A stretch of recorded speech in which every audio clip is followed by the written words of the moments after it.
Fim manolotra anao ny vaovao.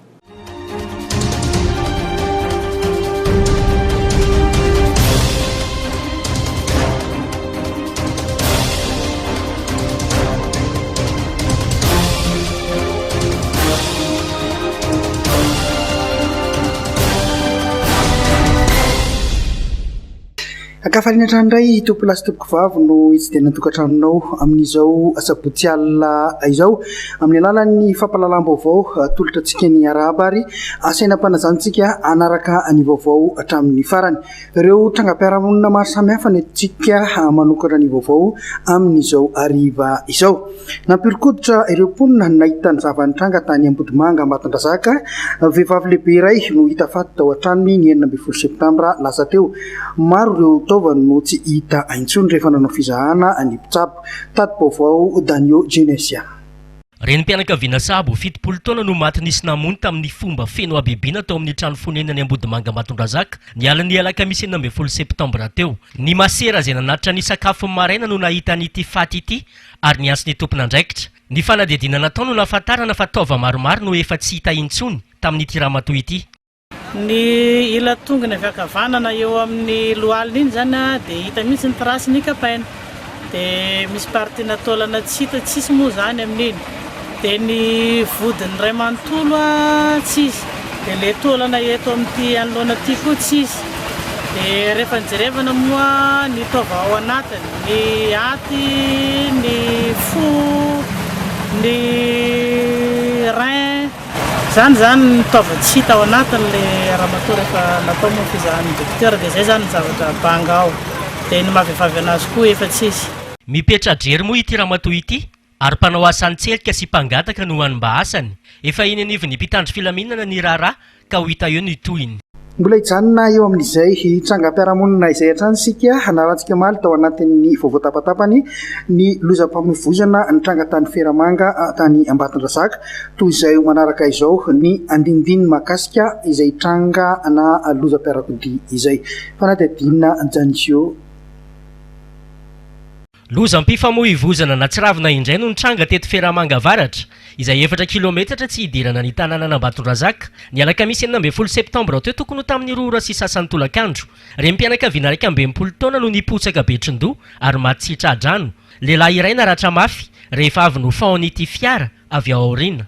Varaka zany mividy loka zany sy vary le ramatoa, dia zareo avy aorinan'le eo aloha zany le bisikileta nitondra azy, dia aorina le tomobile, dia mivantavanta foana dia tonga dia voadona tao dia miprisio totran'izao misy ny ela ny ainako teto, fa tsy ary 20 taona zao nitondrako teto tsy ary misy zavatra zao, nisy accident mivadika ambony ambany fa tsisy maty, zay ny zavatra magaga, tsy ary nisy maty zany fa naratra fotsiny. Nitsaoka nandositra moa ny mpamilin'ity fiara nanoloana izao tranga izao. Tsy vao izao no nitrangan'ny lozam-pifamoivozana tahaka izao teto amin'ity toerana ity noho ny fahatsaran'ny lalana ka maro ireo fiara no mirifarifa ary dia manentana ireo mpamily satria lahatokana ny aina. Tsy ampy ny isan'ireo polisy munisipaly sy saper-pompier izay misahana ireo mponina eto an-drenivohitra.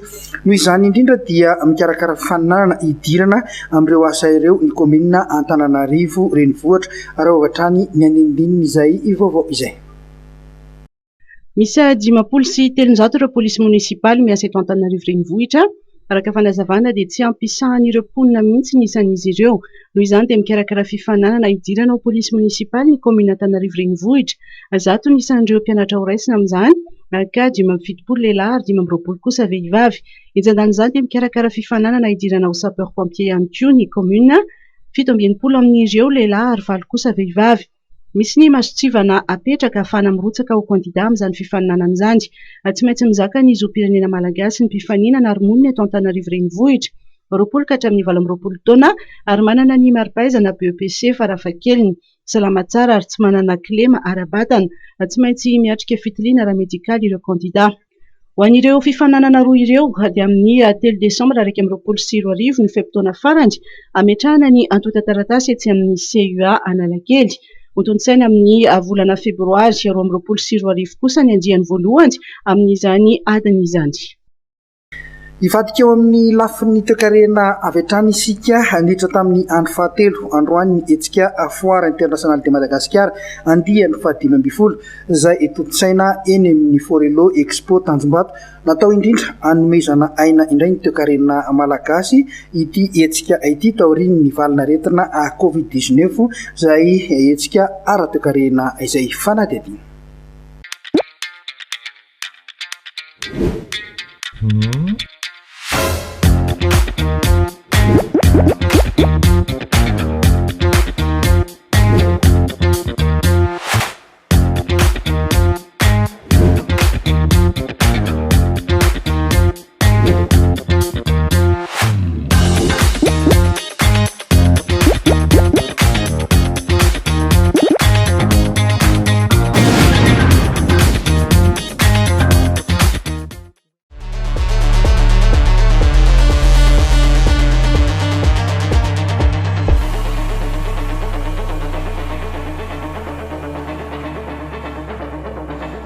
CNAPS dia mandray anjara amin'ny andiany fahadimy ambin'ny folo ny foire internationale de Madagascar aty amin'ny zone Forelo Tanjombato.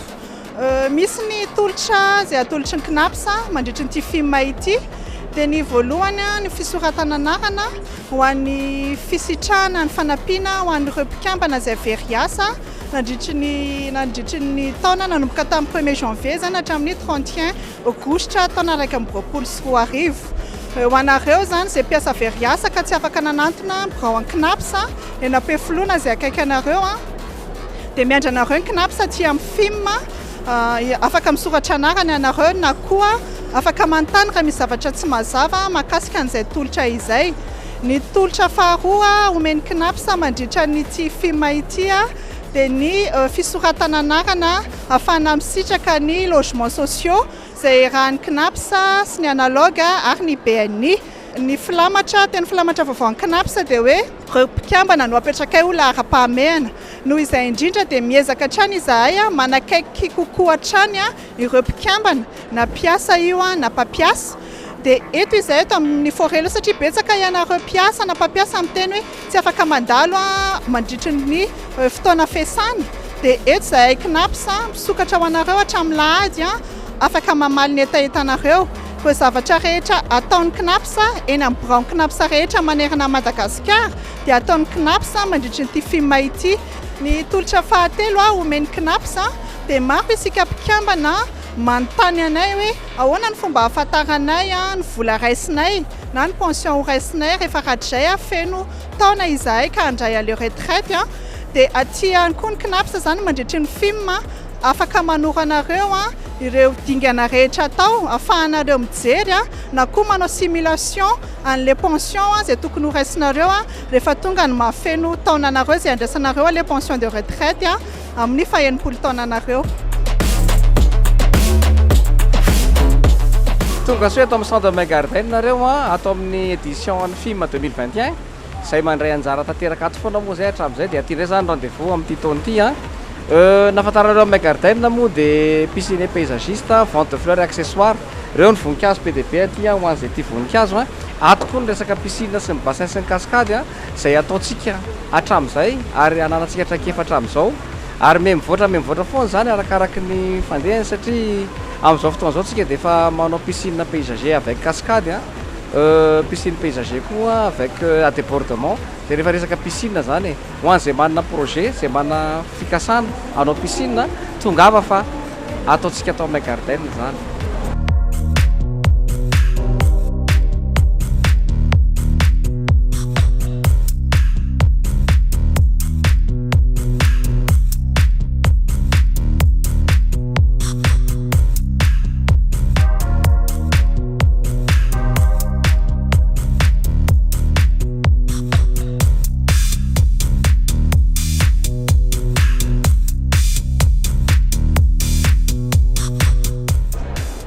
Bonjour, alors je me présente, je m'appelle Gabriel Rakoutouniain, je suis le directeur de Rakotomatic Consulting et le directeur de deux autres entreprises, Amada DNA et DNA Génétique. Amada DNA, c'est une société où on propose en fait de l'exportation d'huile essentielle et de vanille de Madagascar.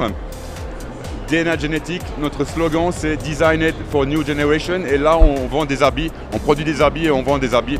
Dans un premier temps, développer notre activité avec Rack Automatic Consulting. Rack Automatic Consulting, c'est une société qui a été créée cette année au mois de juillet. Donc c'est tout nouveau.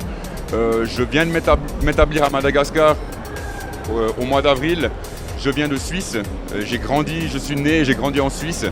Et j'ai amené avec moi mes connaissances et mon savoir-faire dans l'industrie technique et mon expérience dans les procédés industriels complexes. Et Rack Automatic Consulting, c'est une société qui propose un soutien et un conseil expertise métier dans le domaine de l'industrie et le côté technique de l'industrie.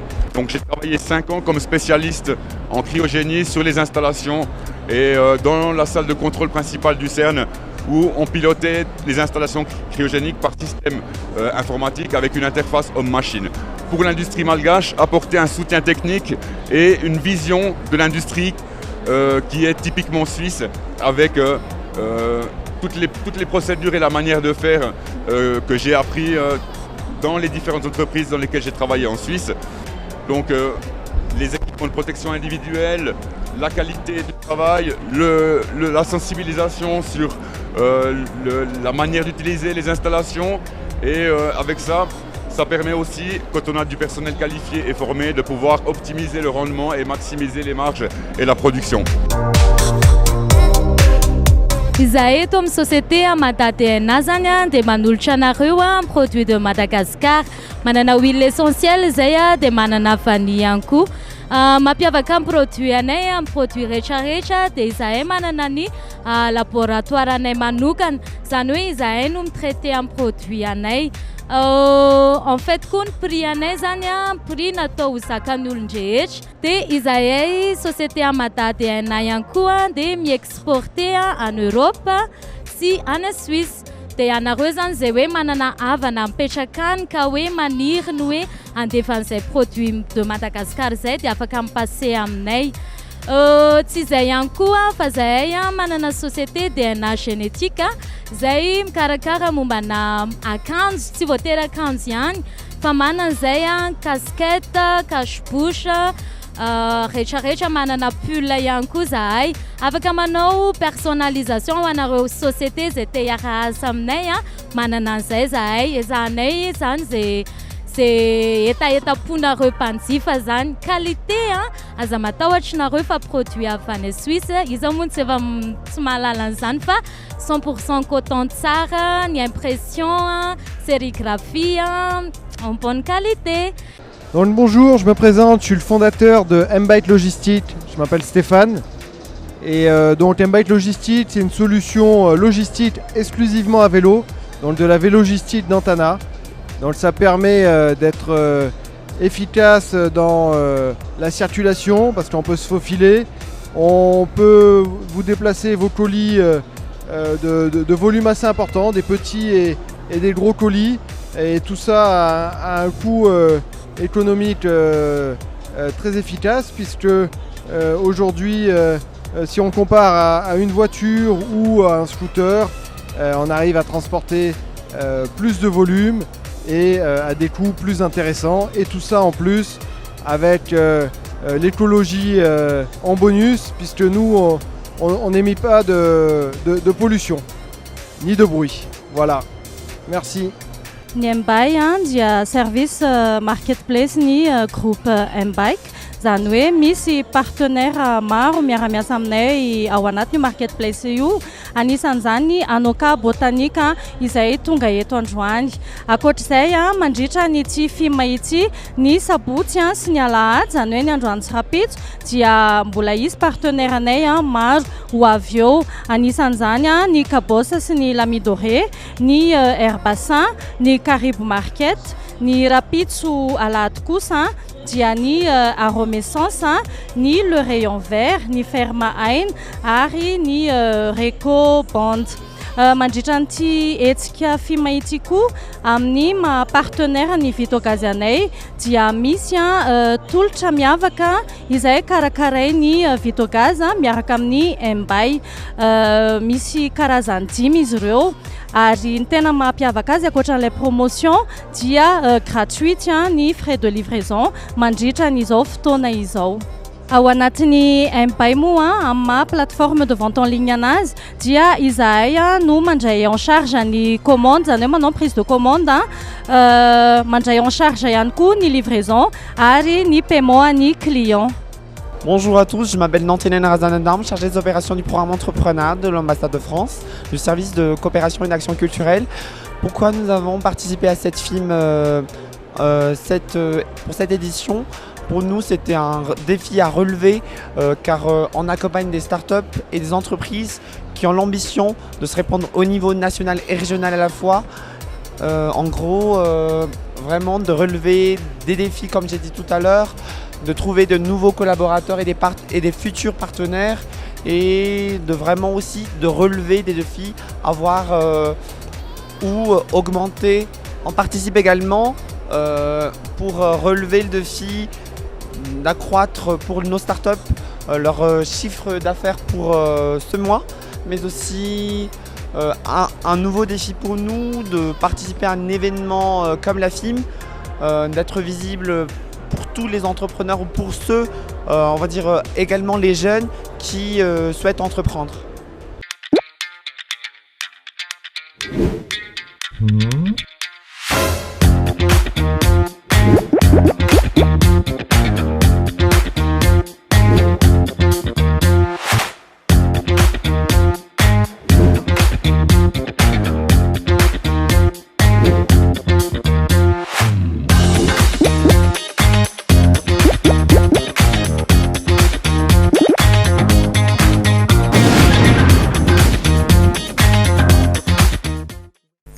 Mbola hijanona amin'izay lafiny toekarena izay ihany isika matoko ny fitondram-panjakana malagasy ireo mpandra rasino isan'ny mandray anjara amin'ny foire internationale de Madagascar na ny film izy ireo nitsidika any trano evana izy ireo ny solombavambahoaka ny Madagasikara Lanto Rakotomanga vola ravoavy.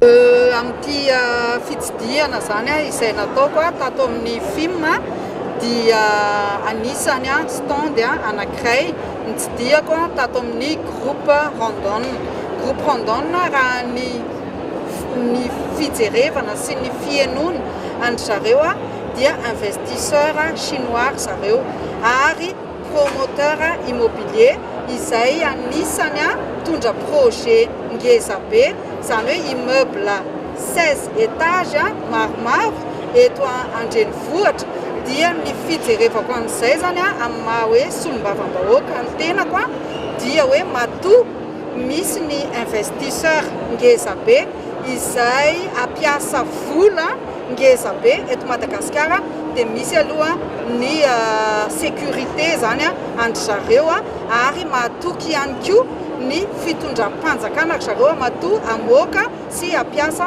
an'izany volana izany. Dia eto ihany koa nefa mitodika ihany koa atsika malagasy na itsika mponina eto Madagasikara hoe ho an'izay hividy sy handray anjara satria misy ny facilité de paiement zany amin'izany fividianana anireo appartement reo zany dia hoe manome toky ny promoteur fa ho vitany hatramin'ny farany ary hijery ny pouvoir d'achat ny malagasy zareo mba hifanaraka amin'izay zany ny paiement ho atao ao anatin'izay.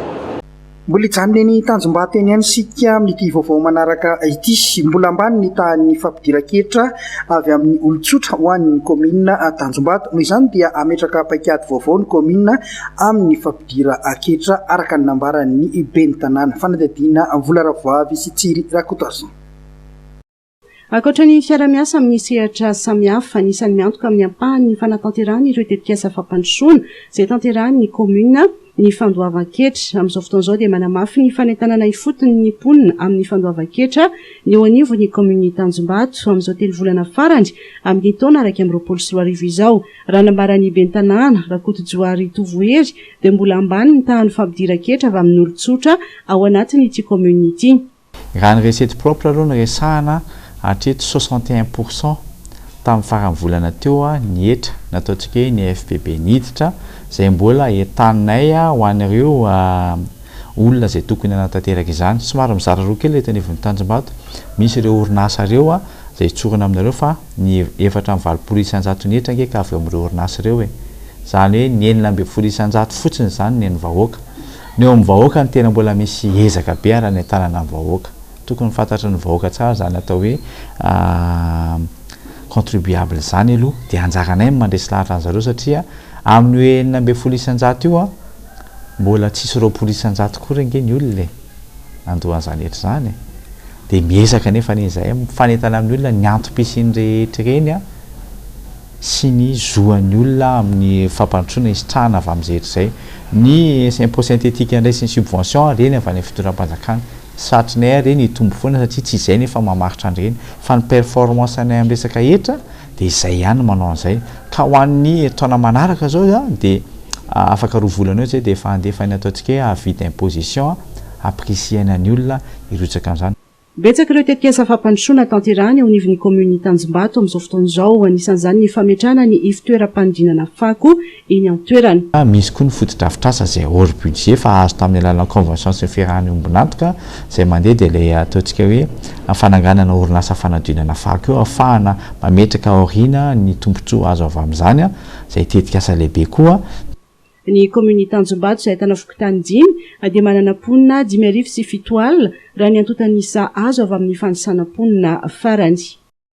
Avetsy Tanjombato tika dia andeha lavitra ho an'ny Toliara indray mitaky ny anokafana ny orinasa base Toliara mba ahafahan'izy ireo miasa ireo mpianatra avy nanao fianarana tany amin'ny base Titanium Kenya base Toliara no miantoka azy ireo tamin'izany fandratoana fianarana tany ivelany izany tsy mitombona ireo fanaratsiana samihafa ary tokony tsy atao cimetera de projet intsony Toliara hoy izy ireo fanampy mpanazavana retoa zahay mangataky zahay tanora tsy honay tanora izay baka any Kenya ihany fa tanora lafa tanora any Atsimo andrefana maro zahay eo tanora ao Atsimo andrefana tsy miasa tany 2017 nahazo baka amizao mbo tsy nahazo karama zao na raiky ty mbo tsy nandalo orinasa aho tamin'ny base ty aho no kely mba nandeha tany Kenya mba mandramby bourse kelikely mba afaka anampina ndray mandreny mangataka aho andeha matofoloha ko nareo zay ambonimbony ao iabiaby sarotsy hanogno agnara fa maromaro nareo zay mangataky zahay tanora lahy mba sokafinareo koa asa io zay bakao mivola mandeha amin'ny aina manjery agny tsy mba misy raha soanina raiky fandratiany base fagnapotehan'ny orinasa io mihitsy ny tian'olo maro tsy olo bakany mihitsy ny ro manimba raha io fa tena misy olo avy any ivelany manakoronta fiagnam-bahoaka any Antimo dia misy koa olo ao voambili-bola maro ny voavidy-bola fitahany le olo tsisy zavatra hainy na fianaraty sasany aza manahakahy koa tsy dia miavilavitsy dia magnengingengy fotsiny amizao fa zao tany nandalina koa zao ndra tany zao koa 23 ans zao amizao mino ary matoky mihitsy fa hananjanako arapitso amaray ambaliny zay eo hananana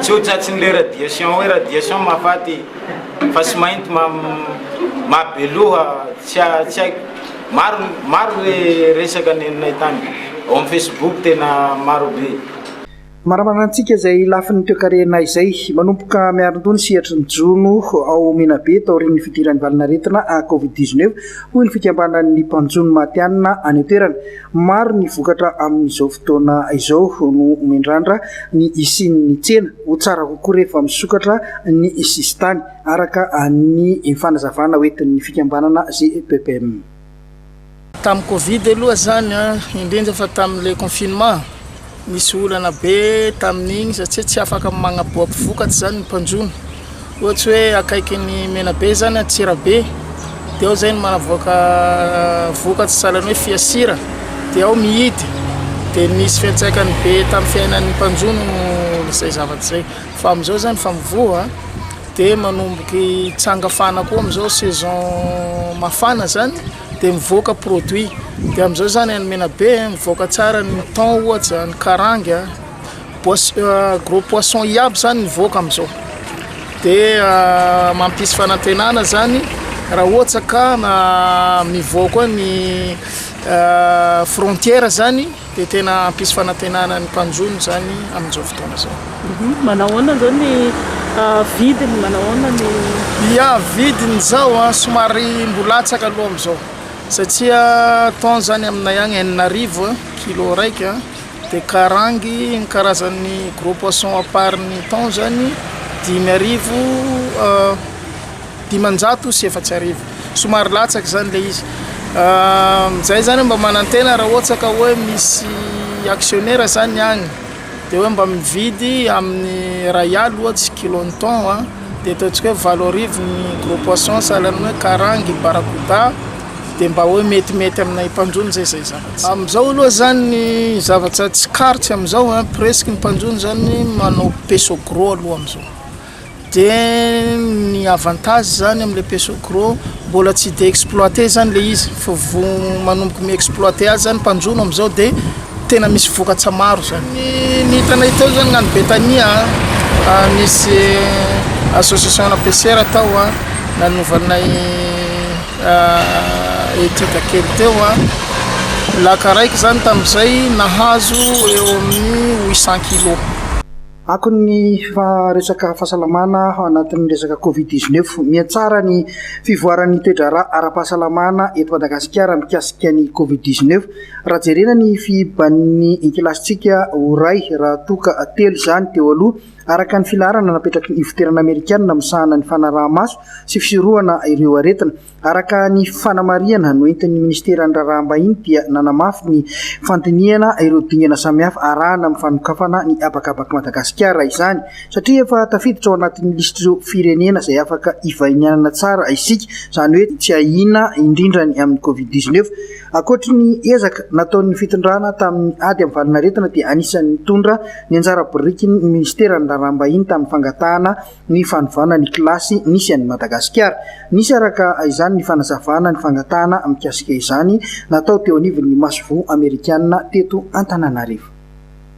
Lafin'ny fampianarana nanomboka ny 20 septambra teo ny taom-pianarana ho an'ny ankizy fitaizana akany fitaizana ny zanaka miaramila maty am-perinasa. Ankoatran'ny izay dia notoloran'ny vady miaramila sy ny lehibe ny état-major général ny tafika fitaovana ity sekoly ity toy ny lamba firakotra ny kilalao sy ny fitaovana maro samihafa izay ilaina andavanandro. Fanadety. Nisokatra nanomboka ny alarobia 20 septambra lasa teo ny taom-pianarana araiky amin'ny 24 eo anivon'ny akany fitaizana zazakambotiny ny tafika eny amin'ny centre d'instruction 5e pagode Antsahasou Iavlo. Ny général Siasai Lalamoza Delphin lehibe ny état-major-ndreo tafika no nanokatra izany tamin'ny fomba ofisialy nandritra ny fandalovan'ny lehibe ny état-major-ny tafika sy ny délégation tany an-toerana izay ahitana ny fikambanan'ny avadiny miaramila na ny fivamia no nanolorana fitaovam-pianarana lamba firakotra sy kilalao ary kojakoja fampiasa andavanandro ho an'ireo zazabeazina sy mpanabe ao an-toerana.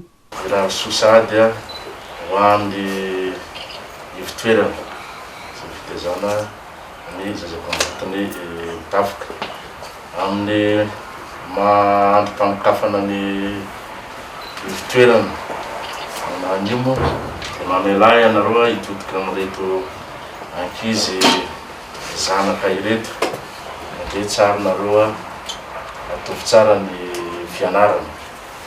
Izao solotena hitanareo eto zao dia miay anareo avokoa aza manay anareo fa izay ireto dia miay anareo sy vonona ny amampy anareo tafitanareo amin'ny fianarana zay vatrianareo. Zanak'ireo miaramila lafo teo ampanatanterahana ny asa ny ireto zazatezainy eto amin'ny ity ivitoerany ity izay miisa 20 mianadahy. hoe ny Sabotsinamiana indretsika amin'ity vaovao manaraka ity manomboka miaron-doha ny tanàna ny Sabotsinamiana izay efa manana ny foto-drafitrasa ilain'ny mponina andavanandro ho fandrindrana ny fifamoivoizana amin'ny lalam-pirenena fahatelo ialana amin'ny fitohanana dia isy ny fanamboarana lalana. Arak'izany dia nambarany be ny tanàna fa misy ny trano tsy maintsy arodana izay manamorona iny lalam-pirenena iny. Fanadihadiana iarahana amin'ny Vola Ravoavy sy Mamy Rasamuel. Ampienany fitohanan'ny fiara amin'ny lalam-pirenena fahatelo toy ny eny Analamahitsy ny fanamboarana ny lalana mivoaka eny amin'ny Tsarasotra hoy ny ben'ny tanàna ny Sabotsinamiana ary noho io fanamboarana io dia tsy maintsy isy ny trano izay tsy maintsy arodana amin'ny mba ialana amin'ny embouteillage sy mba namarona ny lalana dia nisy ny fanamboaran-dalana nataon'ny fanjakana Foibe io dia amin'izao fotoana izao tsy maintsy arodana ireo le tranotrano izay karazana hoe miteraka fitohanana eo amin'ny lalam-pirenena fahatelo ka avy tena neritena ny tompon'ireo pavion ireo hiala satria tombotsoa iraisany be sy ny maro fa avitany lalana ho tombotsoa ihany koa ho an'ny route nationale numéro 3 zany ho an'ny district Manjakandriny district Ananjorobe dia avy dia tsy mandalo Sabotsinamiana intsony izy rehefa vita ny lalana fa eo izy dia mahazo ny Tsarasotra ka fa mampiana amin'ny ampaham-betsaka amin'ny resaka désengorgement an'embouteillage ao Analamahitsy izay heverina fa tena tombotsoa be ho an'ny be sy maro. Mikasika ny fampandrosoana amin'ny ankapobeny sy nambaran'ny ben'ny tanàna ny commune ny Sabotsinamiana fa miaron-doha ary manomboka manana ny foto-drafitrasa ilain'ny mponina ny commune. Ivadika eo amin'ny lafin'ny fanatanjahantena isika mampanahy ho avin'ny rugby malagasy Bertin Zoto raha tsy manova toe-tsaina isika manomboka any amin'ny mpilalao sy ny mpitantana isan'ambaratonga ny fanadihadiana. Nandritra ny fampiratinan-tsary ny tantaran'ny rugby izay nitototsain'ny Bertin Zoto tetsy amin'ny Talarariasina dia nanazavatra ny tantara amin'ireo mpitsidika ny tenany. Isa mivoatra nandritra ny fanazavany ny filazany fa mampanahy ny ho avin'ny rugby malagasy mila manova toe-tsaina goavana ny mpitantana an'ity tontolo isan'ambaratongony hoy izy. Mampatahotra no avin'ny rugby malagasy raha inona moa ny olana aloha matetika dia ny resaka hoenti-manana ary ny resaka vatana. Reo anankiroa reo angamba ny fiheverako ny tena olana vao tafiditra ao anatin'izay zany ny toe-tsaina satria ao anatin'ny vola sy ny toe-tsaina raha tsara toe-tsaina ianao dia mandeha amin'ny lalany vola rehefa ratsy toe-tsaina moa dia mandeha any amin'ny tsizy. Ny sosokevitra angamba zany dia ny ananana mpitondra miofana dia endry sy marina. Tiako tenina amin'izany dia ny mpitondra ary manomboka any amin'ny club section ligue fédération izay ihany angamba ny ahafahana mivoatra. Ny resaka vatana moa dia toy ny produit gasy malagasy rehetra na letchi na crevette na lavanille raha vao kely ny refany tsy norme dia efa tsy tafiditra any amin'ny international dia eo moa efa ataoko hoe roapolo taona mahery zay no tenenako hoe manambady lehilahy lavabe vehivavy lavabe ny lehilahy zay ranjanana mbola tokony hanambady ranjanana noho izy zany hoe ny tiako tevoizina amin'izany ange dia hoe io vatana io zany tokony atao fikarohany raha ny rugby. Ny japonais dia navitany karoka hoe ahoana ny any lehibiazany ny mpilalao rugby any ary nazahoany 14 cm zany tany amin'ny taona 2 arivo. Dia tsika koa zany tokony hikaroka an'izay raha ho anahy motsiny zao dia hoe ahoana moa no nahatonga ny Sidonie Ralan José sy tolotra ngeza be tao anatin'ny enim-bolana raha niofana tany France izy enim-bolana nanao baolina satria tsy ohatr'izay ny vatan'ireo zaza ireo zany tamin'izany dia sao dia izay ny tokony ho alalinina ka tsy tokony expat ny entina aty fa le bandy eto zany ny alefa manao stage na miofana herintaona na ohatr'izany any an-dafy le tsiketo. Ho an'Andriamatoa Marcel Rakotomalala filohan'ny malagasy rugby kosa dia nambara ny fananao dingan-dava teo amin'ny fivoarana ny rugby malagasy. Ny zavatra marihana aloha zany dia tao anatin'izay taona rehetrarehetra izay dia nisy fivoarana sy fandrosoana ny rugby zany teto Madagasikara ary hita taratra mihitsy moa zany nanomboka tamin'ny nazahoantsika tamin'ny 2012 ny champion d'Afrique teo amin'ny Kianjabe Mahamasina zany tamin'izany fotoana zany nazahoantsika ny champion d'Afrique ary toy zany hatramin'izao farany teo moa zany zao a dia champion d'Afrique ny vehivavy à 15 ary vice champion d'Afrique ny junior tsika zany tamin'ity farany nandeha tany Kenya teo. Hitantsika amin'izany fa tena nisy fivoarany mihitsy ny malagasy ary eto dia isaorako mihitsy zany ny fitondram-panjakana ary isaorako koa ny ambassade de France zay nanampy foana ny malagasy zany tamin'ny zavatra rehetrarehetra natao hatramin'izay ary mirary nitoizany zany fiarah-miasa sy fanampiana eo anivon'ny fanjakana izany satria tsy nisy zany zany vokatra tsara zany ary isaorako manokana mihitsy moa ny Folo Andry Rajoelina zay fanambina tanteraka tamin'ny tenako zany satria tamin'ny zany 2012 zany no nahitana tena hoe ahoana ny fiakaran'ny ampoly mpilalao malagasy zany tamin'ny taranja baolina lavalava teo amin'ny kianjan'ny Mahamasina zany.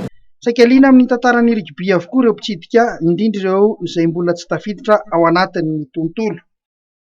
Mbola hijanona amin'izay resaka taranja baolina lavalava izay atrantsika asipana-voazana ny kianja Maki Andotam-penaka hoy Andriamatoa Mamodali Awella, ministra ny tanora sy ny fanatanjahantena. Hodiniana miaraka amin'ny teknisianina kosa ny mety ahafahan'ny rugby miditra etsy amin'ny kianjabe ny Mahamasina. Fanadihadina.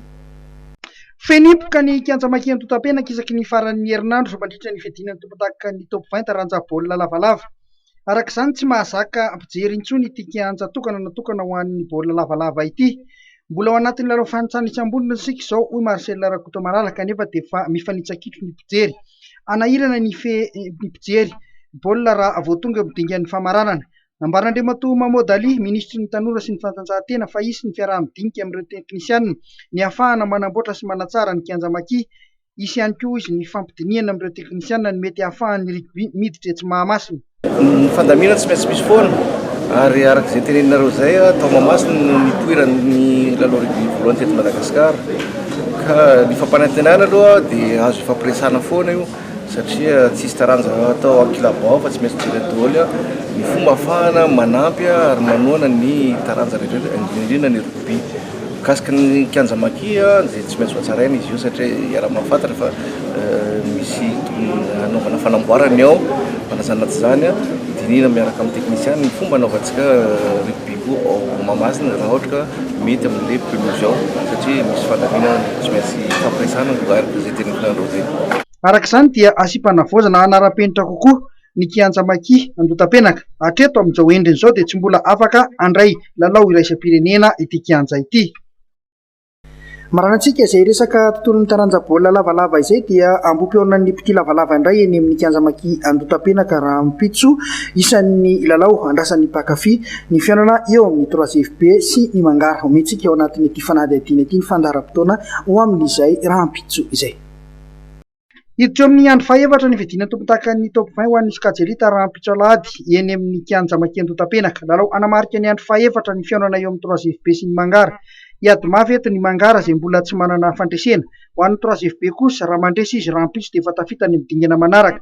Hatreto dia mbola tsy resy ny ekipan'ny ministeran'ny fahasalamana izay efa nandresiny tamina sy nanao ady sahala tamin'ny STM tamin'ireo lalao roa efa vitany.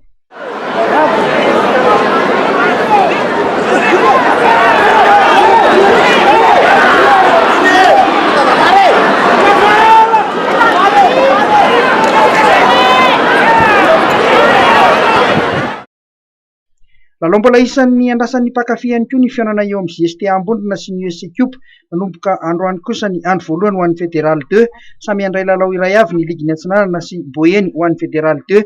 Ny VTM Tsalovana hanafika ny Mahajanga ary ny FBM Bemasandra hanafika ny amin'ny Ligue Nationale.